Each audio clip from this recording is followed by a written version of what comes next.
Bueno, reciban un cordial saludo. Mi nombre es Ugelen González. Soy interna universitaria de la Universidad Autónoma de Centroamérica. El día de hoy vamos a hablar un poco de lo que es la meningitis. Bueno, parte del cronograma, vamos a hacer una breve introducción, a ver un poquito lo que es la historia, la epidemiología, el mecanismo de infección de la enfermedad. Vamos a estudiar a grosso modo lo que es la meningitis bacteriana en su etiología, su presentación clínica, diagnósticos diferenciales, examen físico, el score, lo que es la punción lumbar, el análisis del líquido cefalorraquídeo, lo que son los logaritmos del abordaje terapéutico, tratamiento y conclusiones. También vamos a hablar un poco lo que es la meningitis viral, también en su etiología, clínica, diagnóstico, tratamiento, prevención, conclusiones y finalmente la bibliografía. Ok, en cuanto a la introducción, la meningitis bacteriana o en general la meningitis es una enfermedad caracterizada por la inflamación de las meninges.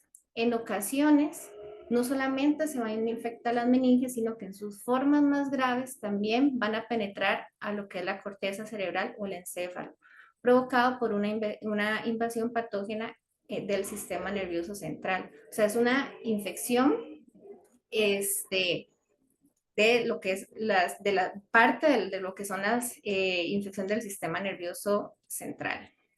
Bueno, aquí brevemente hay como un breve repaso de anatomía, ¿verdad? De lo que son las meninges y sus capas. En cuanto a la historia, la primera observación registrada de lo que podría haber sido meningitis provino del famoso erudito padre de la medicina, Hipócrates, quien observó la inflamación del revestimiento del cerebro. Y una de las primeras descripciones ya en la edad contemporánea de la meningitis que podemos señalar va a provenir de Thomas Willis, quien describió a pacientes con inflamación de las meninges con fiebre continua. A principios del siglo XIX, médicos franceses e ingleses acuñaron ya el término de meningitis, combinando las meninges, que es el nombre del revestimiento que vimos en del cerebro, con el sufijo itis, que lo que implica o lo que significa en el griego es inflamación. Muy bien, en cuanto a la epidemiología, a nivel mundial, para el año 2020, la OMC puso en marcha lo que es la ruta mundial para acabar con lo que es la meningitis en el 2030. Entonces, lo que hizo fue protocolos centrando sus objetivos en lo que es la prevención, la inmunización y las mejoras en los servicios de atención, tanto públicos como privados, y en el diagnóstico. Aquí vemos un mapa mundial de cómo la meningitis tiene mayor incidencia en qué zonas geográficas del mundo, ¿verdad? A raíz de Costa Rica, nos podemos dar cuenta en esta gráfica que del año 2017 al año 2022 ha habido una baja significativa en los casos de meningitis, lo cual pone en evidencia que todos los protocolos de salud han sido beneficiosos y sí ha habido, digamos, una mejora en la tasa.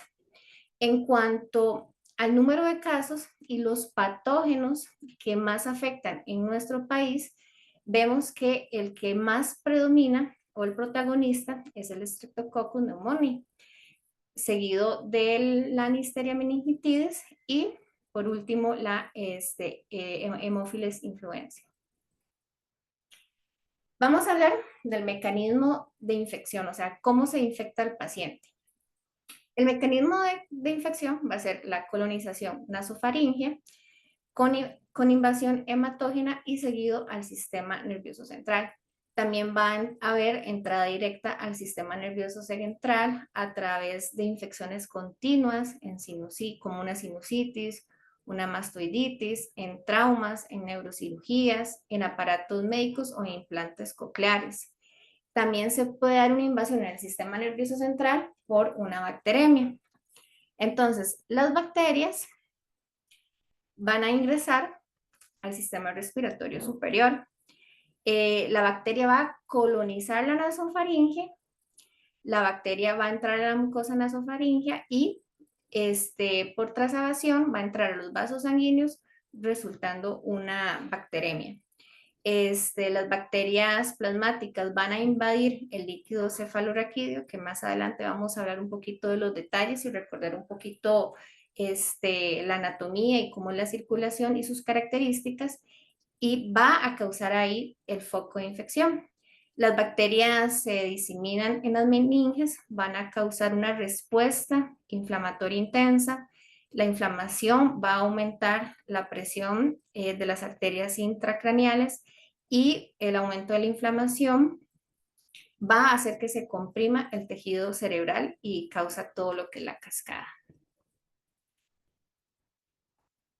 Ok, vamos a hablar un poco de lo que es la meningitis bacteriana. La meningitis bacteriana es un proceso inflamatorio agudo de las leptomeninges ocasionado por bacterias. Va a cursar típicamente con un líquido cefalorraquídeo turbio, purulento, con intensa pleocitosis y claro predominio de polimorfonucleares. Recordemos que características del líquido cefalorraquídeo es que es transparente, no es turbio y va a tener predominio de células mononucleares. Entonces, cuando ya vemos estos cambios en el líquido cefalorraquídeo a través de los exámenes pertinentes, es donde vamos a encontrar que hay un foco de infección. La meningitis bacteriana va a ser una de las principales causas de sordera neurosensorial, epilepsia, retraso psicomotor en la infancia, y la mortalidad es bastante alta. Se considera que la meningitis bacteriana es realmente una emergencia que hay que atacar a tiempo por su alta mortalidad. Bueno, aquí vemos una imagen de cómo se ve el cerebro cuando hay una colonización bacteriana en las capas del cerebro, ¿verdad? Ok, en cuanto a la etiología, vamos a encontrar los tres principales, que sería, bueno, el Streptococcus agallictae se da principalmente en neonatos. Y por eso, tanto en la parte, en nuestro sistema de salud, tanto privado como público, se enfatiza mucho en el tamizaje en las embarazadas en el periodo de 35 a 37 semanas, para, si sale positivo, dar una profilaxis antibiótica para evitar, ¿verdad?, estas patologías en los neonatos. Tenemos la Haemophilus influenza, que es un coco gran negativo. El modo de transmisión de todos los patógenos, excepto el Streptococcus agallictae, va a ser por gotitas respiratorias, secreciones orales. En la Haemophilus influenza vamos a ver que la presentación clínica van a ser enfermedades agudas, respiratorias.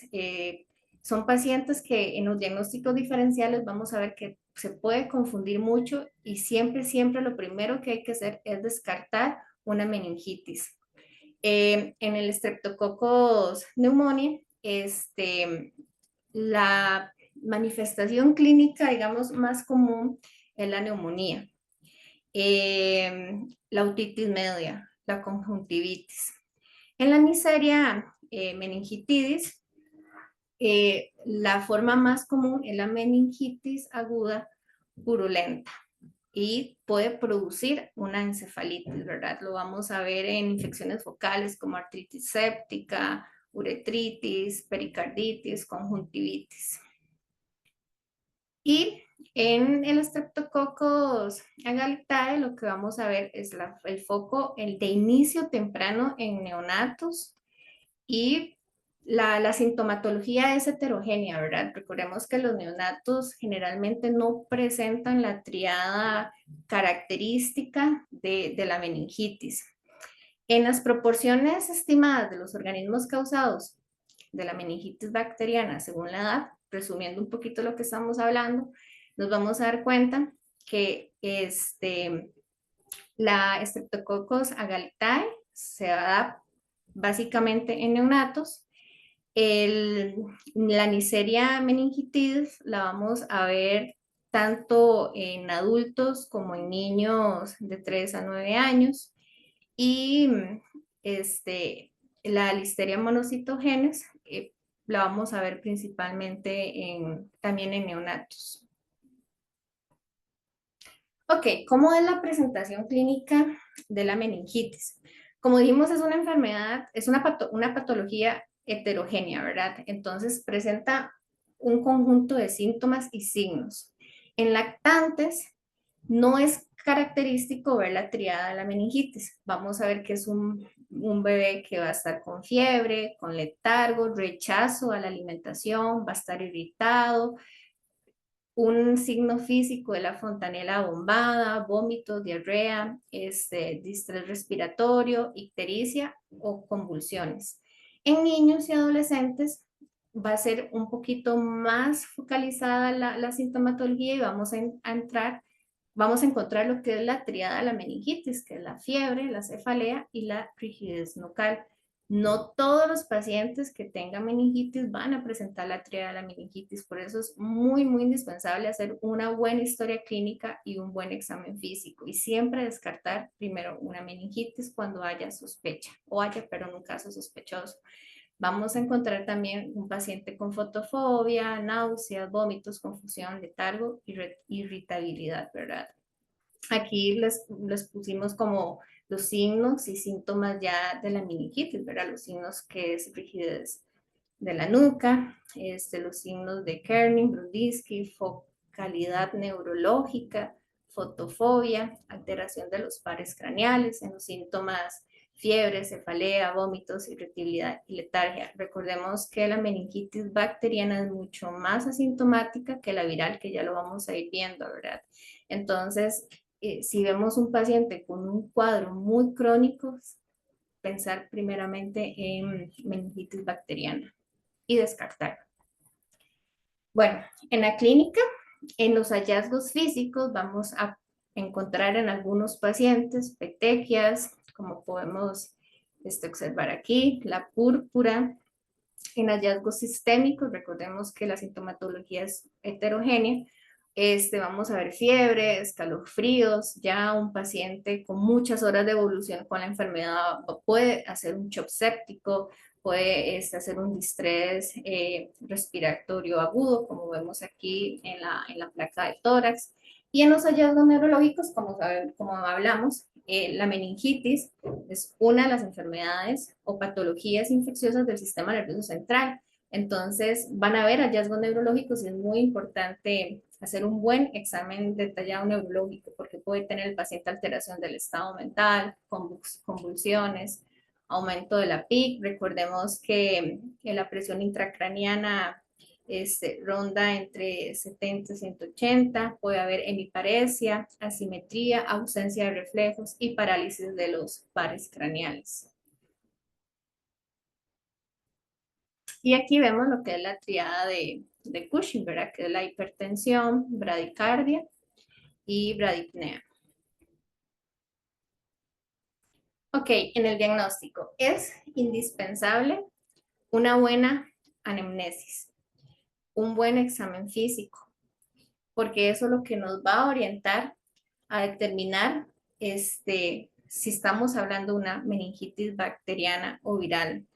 En los estudios complementarios, los laboratorios, un hemograma, un estudio de coagulación, las bioquímicas básicas, una PCR, procalcitanina, indispensable, que es el gold estándar, un análisis de líquido cefalorraquídeo, un hemocultivo, y siempre se debe acompañar de una radiografía de tórax y otras pruebas complementarias, un fondo de ojo, medir la presión de apertura del líquido cefalorraquídeo. Bueno, muy bien, en los diagnósticos diferenciales, cuando un paciente viene con fiebre se puede pensar en cualquier cosa. Lo importante siempre es sondear en una buena historia clínica para investigar de dónde viene el foco, ¿verdad? De dónde viene el foco de infección, por qué el paciente tiene fiebre. Puede ser una neumonía, una otitis media, una faringitis, amigdalitis, una gastroenteritis, una infección viral, inclusive una ITU. Si hay rigidez nucal, podemos pensar en una fractura clavicular, alguna confusión espalmo, una linfoadenopatía cervical, una amigdalitis o faringitis, una torticulitis. Cuando el estatus mental está alterado, también puede ser a causa, podemos pensar en un trauma, convulsiones, intoxicaciones o fármacos. Y a nivel general o sistémico se puede pensar también un diagnóstico diferencial en una tuberculosis meningia, una meningitis viral, una infección por espiroquetas, encefalitis, endocarditis, tumores cerebrales, fiebre de las montañas rocallosas. El principal diagnóstico diferencial y en lo que estamos basando este seminario es la meningitis viral, ¿verdad? Aprender antes de los exámenes o los paraclínicos, distinguir si es una meningitis viral o una bacteriana. Y eso nos lo da el examen físico y una buena historia clínica detallada. En la anamnesis es muy importante sondear y hablar con las personas encargadas, si el paciente presentó epilepsia, si es epiléptico o está en estatus epiléptico, si ha presentado alergias a medicamentos, si el paciente es inmunocomprimido, si tuvo algunas neurocirugías recientes, si tiene anomalías anatómicas, dispositivos médicos, muy importante, viaje a zonas endémicas por el diagnóstico diferencial de la meningitis viral, contacto con sintomáticos y el esquema de vacunación. Es súper importante. En el examen físico, vamos siempre a inspeccionar al paciente, el ABC, los signos vitales, verificar los signos meningios, si los presenta el paciente, el examen neurológico completo, alteraciones concomitantes y una inspección cutánea, ¿verdad? Esos son los signos meningios principales, rigidez nucal, vamos a elevar la cabeza y el tronco en un mismo bloque, el signo de Kerning, que elevamos la pierna extendida y el paciente flexiona la rodilla en forma refleja. Y el signo de Brudinsky, ¿verdad? Que es que elevamos la cabeza y el paciente va a flexionar las rodillas de forma refleja. Ok. En el score, este score es muy importante porque nos va a permitir diferenciar de una meningitis viral a una bacteriana. Por eso es muy importante el examen físico. Vamos a ver si el paciente tiene fiebre, si presenta púrpura, si tiene signos neurológicos, si están a tiempo los paraclínicos, ¿verdad? Vamos a revisar los resultados y el análisis del líquido cefalorraquídeo, si tiene proteínas, si tiene glucosa, los leucocitos, y de acuerdo a eso le vamos dando un puntaje y con eso determinar si no requiere antibióticos, si es solamente viral, generalmente resuelven y no necesita antibióticos, solamente se vigila, se valora, se da soporte vital. Si ya da más de 3 a 4 puntos, valorar el antibiótico en función del estado del paciente, y más de 5 puntos, el antibiótico tiene que ser de inmediato porque probablemente sea bacteriana. Ok, aquí les tengo, vamos a hablar un poquito de la punción lumbar y colocamos un video para que nos orientemos un poco o recordemos cómo es el procedimiento. Ok, vamos a hacer una punción lumbar. Tenemos a nuestro paciente en posición de cúbito lateral izquierdo. Y vamos a utilizar una referencia bastante sencilla que es las dos crestas ilíacas de mi paciente. Aquí está la cresta ilíaca de él. En una línea donde se intersectan ambas crestas ilíacas, en ese espacio voy a entrar. El espacio entre las dos apófisis espinosas. Aquí, en este espacio. Lo voy a marcar. Ingreso, voy a ir hasta donde sienta hueso, cuando haya hueso freno, y busco la dirección.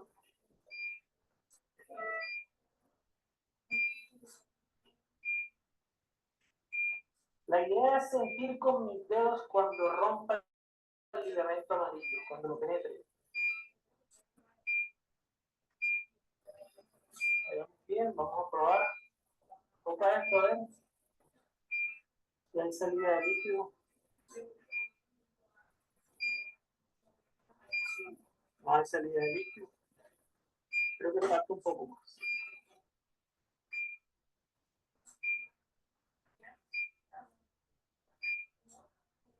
No hay salida de líquido.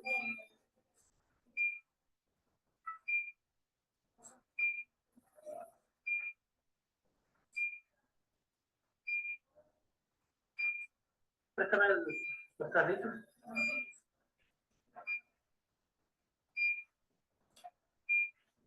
Ahora que yo ingresé, sentí cuando perforé el ligamento amarillo. Igual este calibre tiene buen retorno. Quiero que enfoques aquí cuando veas la salida del líquido. Arriba. Haz una toma desde arriba. Vas a ver el líquido de dónde va a salir. Ahora que yo saque esto, va a salir. Y vemos el color.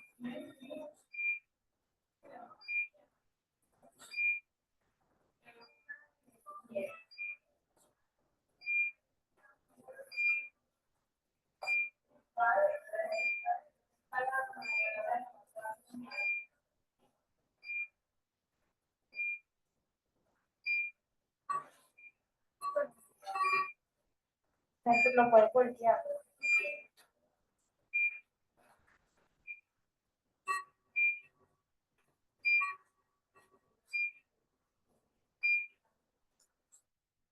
Bueno, como vimos en ese Okay, vamos a video, hacer una punción.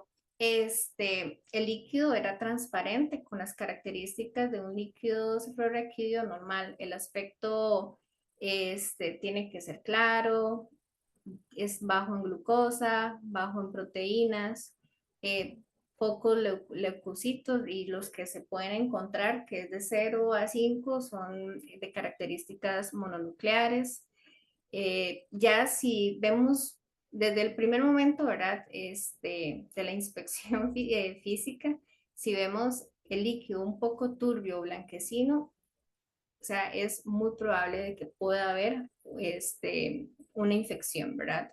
Si tiene la glucosa mayor a 40, es hallazgos compatibles con meningitis bacteriana, más de 100 proteínas, más de 100 leucocitos, y aquí están como algunos de los patógenos que generalmente pueden infectar, que ya anteriormente, pueden hacer foco de infección, que ya anteriormente los vimos. Ahora, ¿cuáles son las contraindicaciones de la punción lumbar? Que eso es muy importante. No todo paciente con sospecha de meningitis se le puede realizar punción lumbar.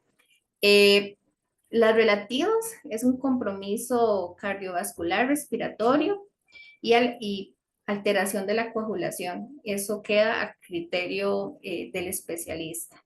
Las absolutas, signos de hipertensión intracraniana, no se puede hacer punción lumbar, estado de coma, signos focales neurológicos, convulsión reciente, infección en el sitio de punción o alguna coagulopatía grave o evidencia de sangrado, está completamente contraindicada una punción lumbar.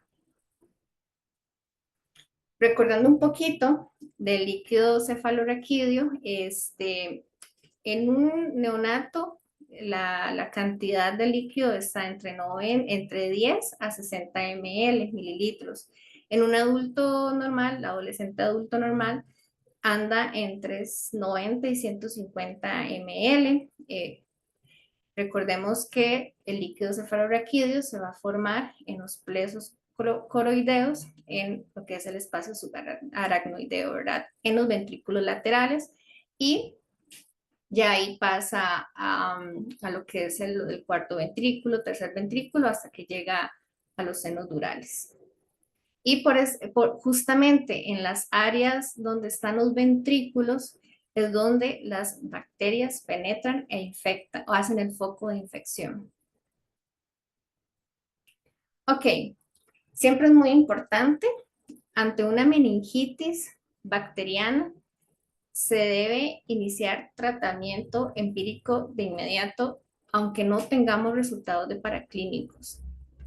En paciente sospechoso, se verifica si cumple con la definición de caso sospechoso, si tiene signos meningios, si tiene alteración neurológica, y si sí cumple y es un caso sospechoso de meningitis bacteriana, siempre, siempre, tanto en los servicios de salud privados o públicos, se debe hacer una notificación, una boleta. Si el paciente tiene las condiciones, se toma, se obtiene una muestra de líquido cefalorraquídeo y un hemocultivo y se deben de enviar al laboratorio clínico de inmediato. Si no cumple con toda la clínica de casos sospechosos de meningitis, igual se le debe monitorear e igual se le debe hacer una punción lumbar si el paciente cumple con los requerimientos, ¿verdad? Y se debe iniciar el tratamiento empírico.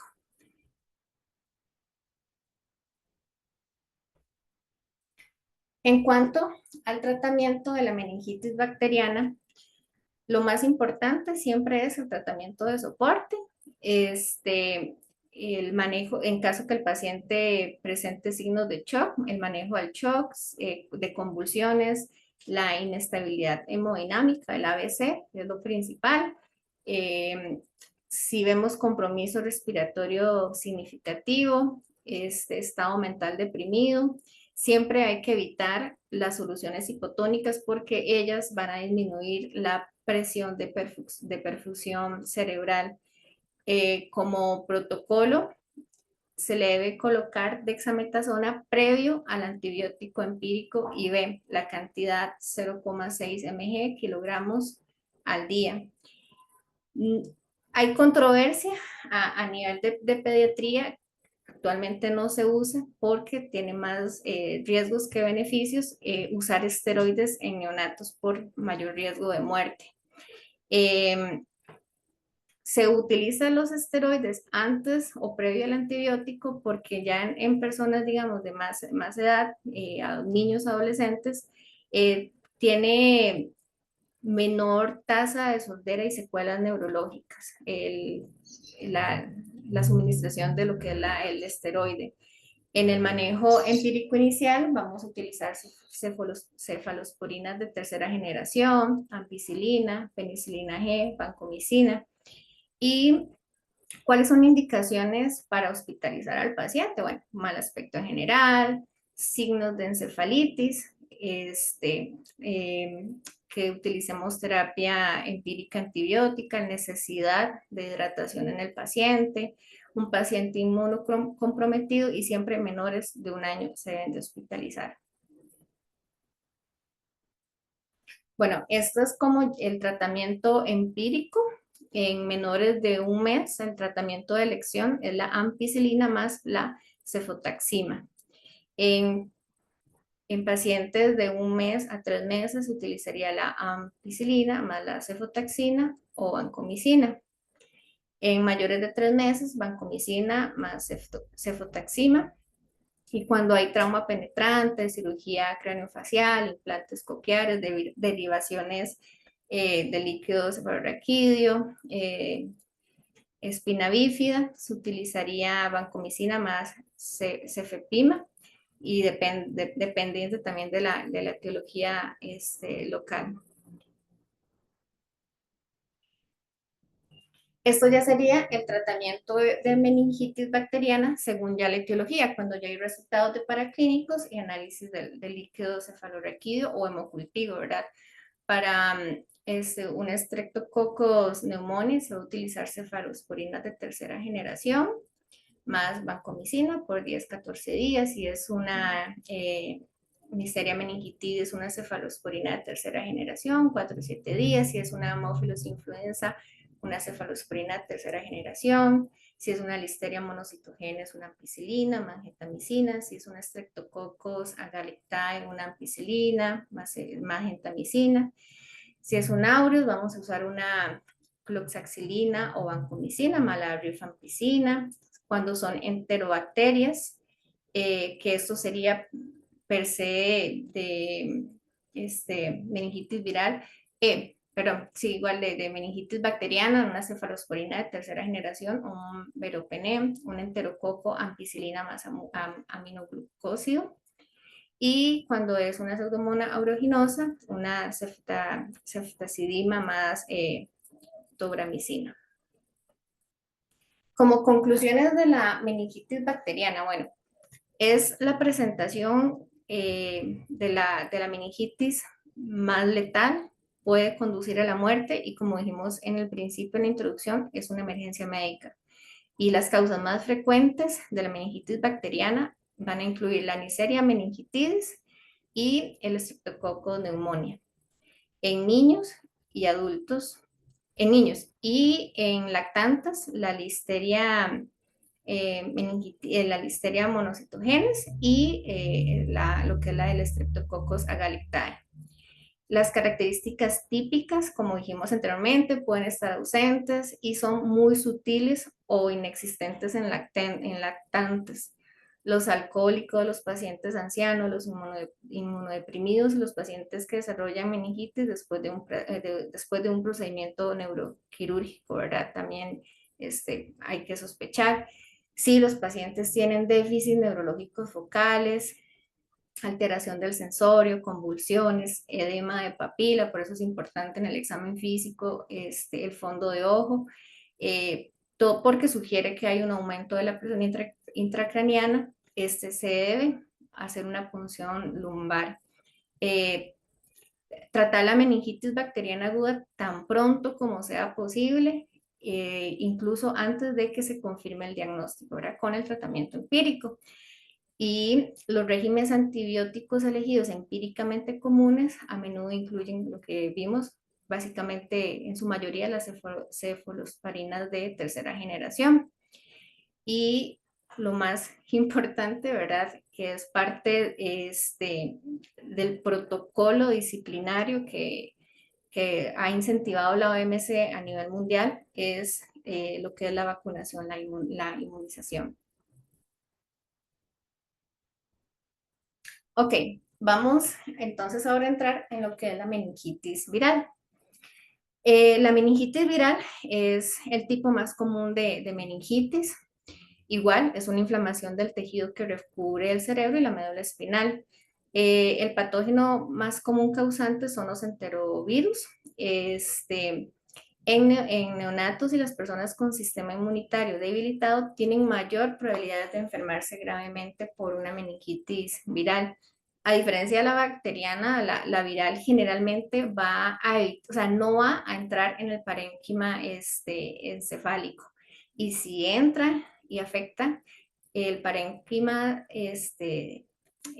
cefálico, ya sería una encefalitis o una meningoencefalitis viral, que es una causa, digamos, más crónica.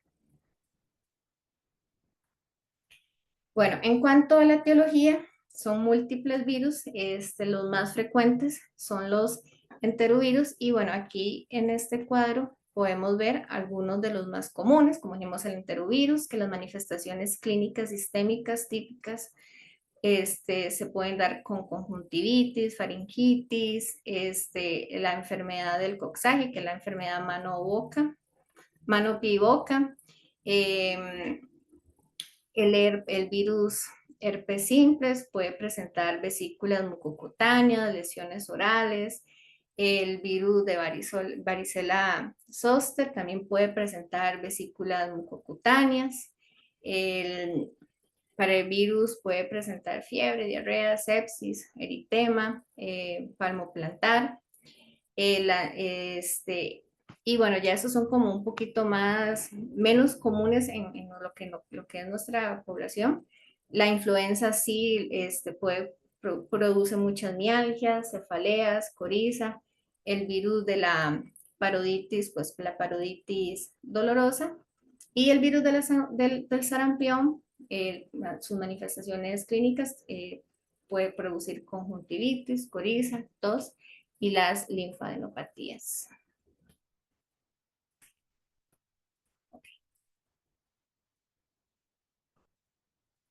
Clínica de la meningitis viral, bueno, en neonatos, fiebre, irritabilidad, rechazo a la alimentación, somnolencia, letargo. Y en niños y adultos, fiebre, irritabilidad, rechazo también a la alimentación, letargo.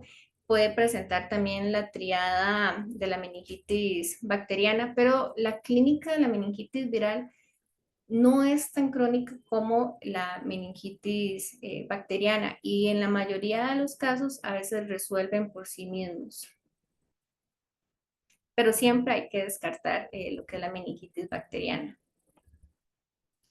Diagnóstico de meningitis, en el diagnóstico de la meningitis viral siempre es súper importante la historia clínica, si el paciente como es viral, si el paciente hizo viajes previos en zonas endémicas, infecciones previas, recurrentes, medicación, si estuvo expuesto a otros enfermos, si estuvo expuesto a agua contaminada, animales, insectos, revisar las inmunizaciones. En lactantes y en neonatos siempre hay que preguntar por la historia perinatal y muy importante conocer la epidemiología de la región. Un examen físico detallado, tal cual como se va a revisar en la meningitis bacteriana. Se hace también análisis de líquido cefalorraquídeo con el recuento de las células, proteínas, glucosa y se hacen en este caso una PCR de líquido cefalorraquídeo y las inmunoglobulinas, ¿verdad? A veces la PCR o el cultivo de la sangre o hisopado es importante porque nos puede determinar qué virus es el que está atacando. Entonces se toman hisopados, muestras de heces, un hemograma, un hemocultivo, un ego, una prueba de función renal, enzimas hepáticas, siempre hay que hacer ultrasonido y radiografía de tórax. Bueno, en el tratamiento de la meningitis viral se utiliza principalmente la aciclovir. Las dosis varían en un neonato de 28 días o a 3 meses son 20 mg kilogramo IV cada 8 horas. Si tiene más de 3 meses a 12 años son de 10 a 15 mg IV cada 8 horas y mayores de 12 años son 10 mg IV cada 8 horas. Indicaciones, bueno, una encefalitis aguda, en una sospecha de infección neonatal por herpes simple o en pacientes inmunocomprimidos. En los enterovirus se utilizan antivirales inhibidores de la capside, se pueden utilizar inmunoglobulinas. En el virus del herpes zóster se usa igualmente aciclovir. En el citomegalovirus se utiliza el ganciclovir y se toma como inducción 5 mg kilogramo día IV cada 12 horas por 2 a 3 semanas y mantenimiento una dosis única IV de 5 mg kilogramo por 5 días.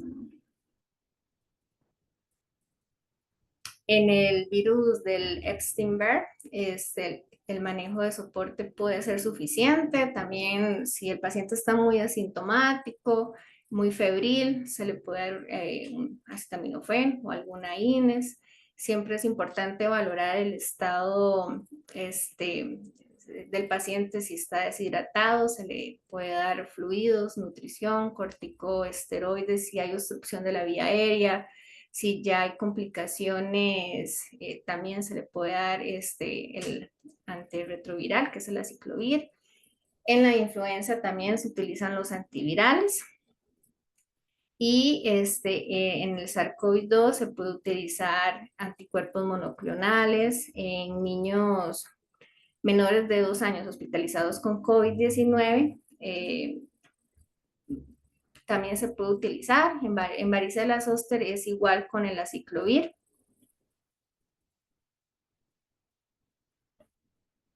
Y ok, en cuanto a la prevención, lo más importante es la promoción de la salud, ¿verdad? Que es la vacunación.